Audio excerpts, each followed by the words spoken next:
আসসালামু আলাইকুম শিক্ষার্থীরা, তোমরা সকলে কেমন আছো? আশা করি তোমরা সকলেই ভালো আছো। আমি মোহাম্মদ আবু সুফিয়ান, পড়াশোনা করতেছি খুলনা বিশ্ববিদ্যালয়ে। তো আজকে তোমাদের সাথে যে টপিকটা নিয়ে কথা বলবো সেটা তোমরা দেখতে পাচ্ছ।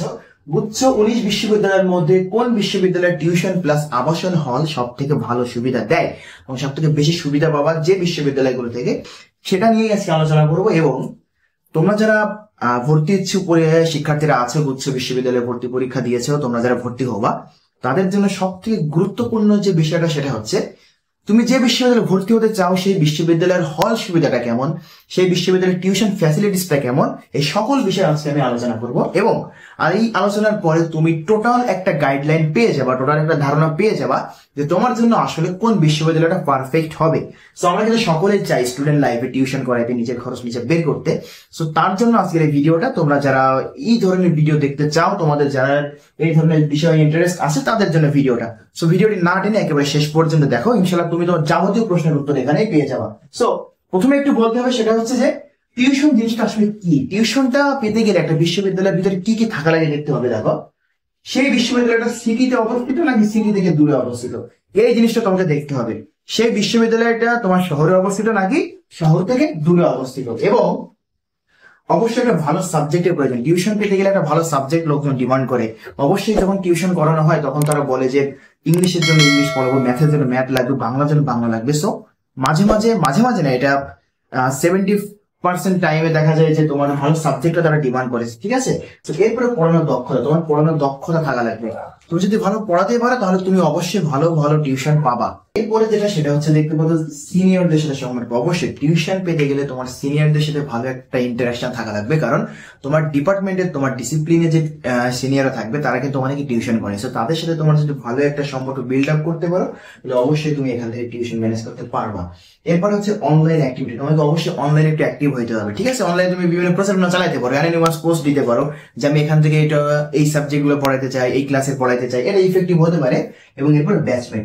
ব্যাচমেট বলতে তোমার অনেক ব্যাচমেট দেখবে যারা স্থানীয় থাকবে, তারা টিউশন করে। সো সেই সব ব্যাচমেটের সাথে সম্পর্ক রাখবে এবং এই সকল এই যে 7টা গাইডলাইন বা এই 7টা যে প্রসিডিউর যদি ফলো করতে পারো তুমি অবশ্যই টিউশন পাবা। এরপরে আসো যে আমরা বিশ্ববিদ্যালয় নিয়ে একটু আলোচনা করবো। দেখতে পাচ্ছ যে প্রথমে আমরা লিখেছি Islamic university. So Islamic university শহর থেকে 22 কিলোমিটার দূরে অবস্থিত, ঠিক আছে। সো এই যে সিটি থেকে দূরে ইসলামিক ইউনিভার্সিটি শহর থেকে 22টা কিলোমিটার দূরে অবস্থিত। এবং এখানে হল রয়েছে ছেলেদের 5টি, মেয়েদের আছে 3টি, টোটাল 8টি হল। সো হলে তুমি থাকতে পারবা, হল নিয়ে তোমার কোনো বেশি প্যারা হবে না। তুমি হলে হয়তো পারো ফার্স্ট ইয়ারে সিট পেয়ে গেলেও যেতে পারো, কিন্তু টিউশন নিয়ে ঝামেলা হলেও হতে পারে। কারণ তুমি যদি হলে থাকো তাহলে অবশ্যই তুমি টিউশন পাবা না, স্বাভাবিক ব্যাপার, কারণ তোমার শহরে যারা থাকে তারাই তো টিউশন করাবে। তো তোমাকে, তুমি যদি শহরে থাকতে পারো, শহরের আশপাশ থাকতে পারো, তাহলে তুমি ইসলামিক বিশ্ববিদ্যালয়ে টিউশন পাবা। আদারওয়াইজ তোমার টিউশন জন্য তোমার জন্য একটু কঠিন। এবার জাস্টটা কিন্তু শহর থেকে 12 কিলোমিটার দূরে অবস্থিত। সো তোমরা যারা জাস্টে হলে থাকবে, হল দেখতে পাচ্ছ টোটাল 4টা হল এবং একটা 10 তলা যে হল সেটা 7 তলা পর্যন্ত আর কি চালু হয়েছে। সো এখনো 3 তলা বাকি আছে। সো ওইটা হয়ে গেলে তোমরা হল সুবিধা একটু বেশি পাবা। এবং তোমরা যারা আছো ফার্স্ট ইয়ারে ভর্তি হবে, তোমরা অনেকেই সিট পাবো, অনেকে পাবা না, কিন্তু সেকেন্ড ইয়ারে তোমরা ইনশাল্লাহ সিট পেয়ে যাবা। সো তোমরা যারা জাস্টে ভর্তি হবা তাদের কিন্তু 12 কিলোমিটার দূরে থাকা লাগবে যদি তোমরা হলে থাকতে চাও। সো হলে থাকলে তুমি অবশ্যই শহরের টিউশন গুলো পাবা না, তোমাকে আবার ওখানে কষ্ট করে আসতে হবে। সো তুমি যদি শহরে থাকতে পারো তাহলে তুমি জাস্টে টিউশন পাবা, এবং জাস্টে অবশ্যই অ্যাভেলেবেল টিউশন। জাস্টে যেসব স্টুডেন্ট শহরে থাকে তার প্রত্যেকে টিউশন পায়, ম্যাক্সিমাম স্টুডেন্ট টিউশন করাইতে পারে, ঠিক আছে। সো এখানে টিউশন সুবিধাটা ভালো যদি তুমি শহরে থাকতে পারো। এরপর হচ্ছে নোয়াখালী বিজ্ঞান ও প্রযুক্তি বিশ্ববিদ্যালয়। এখানে দেখতে পাচ্ছ এটা শহর থেকে 8 কিলোমিটার দূরে অবস্থিত। সো এবং এখানে দেখতে পাচ্ছ হল রয়েছে 3+2, মানে 5টি, ছেলেদের 3টি, মেয়েদের 2টি। সো তুমি যদি টিউশন পেতে চাও তোমাকে অবশ্যই আশেপাশে থাকতে হবে শহরে, তুমি টিউশন পাবা। বিষয় হচ্ছে দেখো, ইউনিভার্সিটি স্টুডেন্টরা টিউশন করাবে, স্বাভাবিক ব্যাপার, তারা টিউশন পাবে যদি এই যে ডিস্টেন্সের উপর বিষয়টা মেনটেন করতে হবে। সিটিতে যে একেবারে তোমার বিশ্ববিদ্যালয়গুলো অবস্থিত সেখানে টিউশন সুবিধা বেশি পাবা। দূরে হলে তোমাকে অবশ্যই যাতায়াতের একটা হেরফের থাকবে। সো সেখানে গার্ডিয়ানরা একটু সেটা নেগোসিয়েশন করতে চায় না, ঠিক আছে। সো এরপর আছে পিএসইউ পটুয়াখালী, যেটা পটুয়াখালী কিন্তু দেখতে পাচ্ছ যে 15 কিলোমিটার দূরে অবস্থিত শহর থেকে। সো এই 15 কিলোমিটার যে দূরে অবস্থিত, কিন্তু এদের কিন্তু হল ফ্যাসিলিটি অনেক ভালো। তুমি যদি মনে করো যে আমি হলে থাকবো তাহলে তোমার জন্য হল ফ্যাসিলিটিস খুবই ভালো, ছেলেদের 5টি, মেয়েদের 3টি।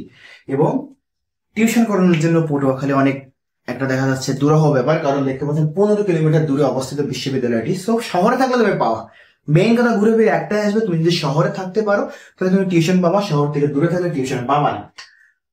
এবার হচ্ছে পাবনা দেখতে পাচ্ছ শহরে অবস্থিত। সো এখানে হল হচ্ছে 2-4টি হল, এখানে তুমি টিউশন পাবা, অতটাও হেসেল হবে না তোমার জন্য। এরপর হচ্ছে MBSPU মানে মাওলানা ভাসানী বিজ্ঞান প্রযুক্তি বিশ্ববিদ্যালয়, এটা আমার শহরে অবস্থিত এবং টোটাল হল 7টি, ছেলেদের 4টি, মেয়েদের 3টি, এবং এখানে তুমি টিউশন পাবা যেহেতু শহরে অবস্থিত। এরপর হচ্ছে বরিশাল বিশ্ববিদ্যালয়, এটা বিভাগীয় শহরে অবস্থিত, বরিশাল বিশ্ববিদ্যালয়। সো এই বরিশাল বিশ্ববিদ্যালয় যেটা হবে, বরিশাল বিশ্ববিদ্যালয় শহর থেকে বেশি দূরে না, হয়তো 1 থেকে 1.5 কিলোমিটার দূরে অবস্থিত।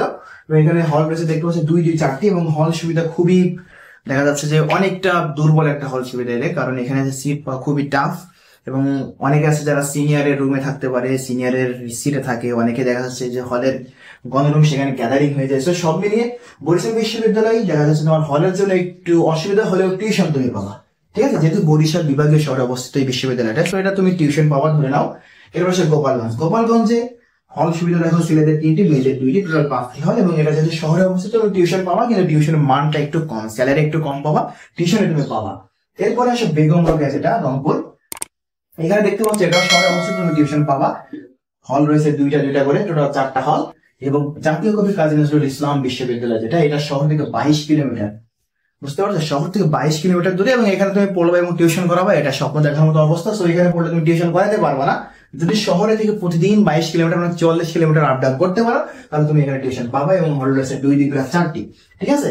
এরপরে চাঁদপুর বিশ্ববিদ্যালয়, যেটা এখানে হল সুবিধা ততটা ওইভাবে নাই, এবং এটা যেহেতু তোমার শহরে অবস্থিত, তোমাকে শহরে থাকতে হবে, তুমি টিউশন পেলেও পেতে পারো, কিন্তু ঝামেলা হচ্ছে যে এটা যেহেতু তোমার নতুন বিশ্ববিদ্যালয়, সো তুমি এখানে টিউশন পাওয়াটা একটু টাফ। এরপরে যে বিশ্ববিদ্যালয়গুলো সবগুলো হচ্ছে আমি লিখে নাই, ওইগুলো হচ্ছে নতুন বিশ্ববিদ্যালয়, যেগুলো নতুন বিশ্ববিদ্যালয়, সে নতুন বিশ্ববিদ্যালয়ে টিউশন সুবিধা কম থাকবে অন্যদের থেকে, এটা স্বাভাবিক ব্যাপার, তোমরা বুঝতেই পারতেছো। তো এই টোটাল বিষয়টা হচ্ছে উচ্চ অধিভুক্ত 19 বিশ্ববিদ্যালয়ের ভিতরে যে হলগুলো রয়েছে, যে তাদের টিউশন সুবিধাগুলো কেমন, সবগুলো বিস্তারিত আলোচনা করলাম। আশা করি তোমরা ভিডিওর মাধ্যমে টোটাল বিষয়টা ধরতে পেরেছো যে কোন বিশ্ববিদ্যালয়ে হল সুবিধা কেমন, কোন বিশ্ববিদ্যালয়ে টিউশন সুবিধা কেমন। সো ভিডিওটি ভালো লেগে থাকলে অবশ্যই ভিডিওটির একটা লাইক দিবা, একটা শেয়ার করবা, এবং চ্যানেলটি সাবস্ক্রাইব করে পাশে থাকবা। আসসালামু আলাইকুম।